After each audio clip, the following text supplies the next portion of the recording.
I remember my first commission or paycheck in this financial industry myself was $11.90.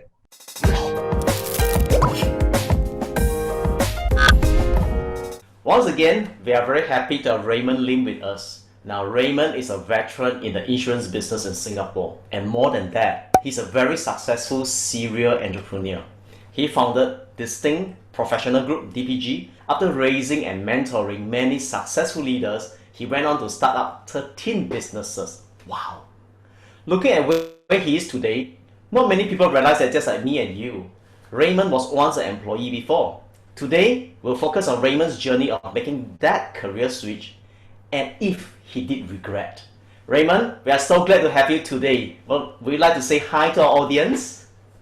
Hi everyone, I'm Raymond. It's a privilege to come back to the Venturing Generation channel. Yeah, taking charge of your career. Yeah. Good. So good to have you, Raymond. Now, would you want to share a little bit, what do you do for your career right now? I currently run multiple businesses and manage organizations, especially in the sales and business mentoring and consultancy work. So this is actually the group of businesses that I own in quite a similar sector. Very nice. I believe that's really in line with your passion, huh? Now, Raymond, I want to ask you this question now. What do you remember about your first job? How was your boss like? How was your colleague like? My first company was a Japanese company in the electronic sector. I was selling IC chips. We were distributor of NEC. Okay. So this company actually is one of the key distributor of NEC, selling microprocessor and also transistor resistors and stuff.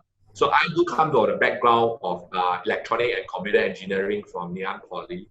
But to be open, I was not a very good student in the younger days. I think the main reason is because engineering was what I was told, what I was mentioned that it was good.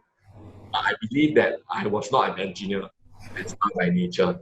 I think over the years, engineering field did really helps me quite a fair bit because in the area of business, everything is very process and systematic and structured. And being an engineer, we are able to understand process and structure a little bit better compared to many others. Yeah. So that was how my journey. And my colleagues over at the Japanese company was really, really very warm and friendly. I remember my first boss was a Japanese guy, and to date now we still keep in contact. And amazingly, the first day I report to work, my HR manager says, "Your boss is taller than you." And I myself, being a 1.86 meter tall guy in Singapore, I felt that I was over at time like very tall and compared to MRT and buses and stuff. Yeah, but my boss is 1.94. Amazing. Yeah, so I have a person that I look up to really. So I think from him, I learned a lot of things and how he handle people, with respect, which I think these are skills that I caught on in my early days in my work. That's very nice. Now, I think we do share a similar background because I was an engineer before, about 5 years, my first job. I really love my environment. Now, I'm going to ask you the question, Raymond. Now, it seems like in your first job, that the environment was good, So, may I ask you, why did you make the career switch, from being an employee to want to be an entrepreneur? I believe being an employee, there is pros and cons. In my understanding, the pros is you exchange your time with a salary as an employee. Yeah, you are given a task, you are given an objective to be met. And usually in Singapore terms, it will be a 40 to 44 hours of work. But when my decision to move out of employment is to actually seek business or what I call a self-employed career, I decided to plan in more hours because I believe that I should be worth more. And that's the reason why I hop up. And me having very firm clarity of what my objective to grow, I decided to put in more hours at the early years of my self-employed career. That's very good. Now, may I also ask you, I'm pretty sure before you make that decision, right, there must be this dilemma that you have, in your mind, Now, can you share with us at the time before you make this decision, right? What was that biggest dilemma in your mind? I think the biggest dilemma is financial security. Really, from being a salaried worker to a full commission or full profits and loss a situation was something that most people are unable to manage, including myself. I remember my first commission or paycheck in this financial industry myself was $11.90. Yeah, $11.90.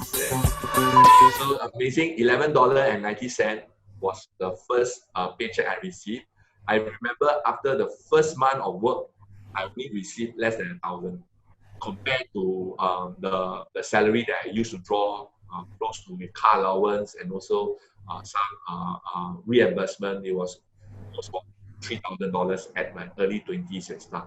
So there was this that very, very insecure feeling that you do not know when is going to be your next paycheck.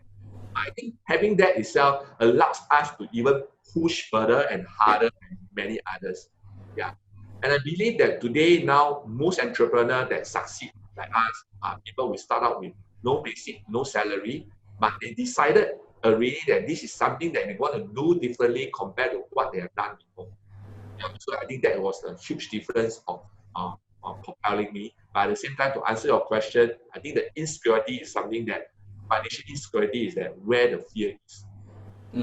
I think you shared something very right. I think to a lot of people who want to venture out, right, I think there's a common fear in them, really, that financial insecurity. Now, the other question is linked to this also. I want to ask you is that, now many people who want to venture into business, they also have some common fear. For example, lack of capital. For example, fear of, in debt or lack of network contacts. What advice you want to give to these young, aspiring entrepreneurs? I think don't be fearful to be in debts, especially in a positive manner of debts. If, for example, someone buys a property with 20-25% down payment, they are also in debts of 75% to the bank. The only thing is that when you are in business, do you have full clarity and do you have full certainty of this is what you want to do? I believe with clarity and certainty combined with passion, you will do things well. So that means you are able to allow yourself mentally at the early stage of the career or your business, you mentally can work longer hours with a very high level of energy and passion. And that is required in a business startup. That's required when a person change from an employed to a self-employed career.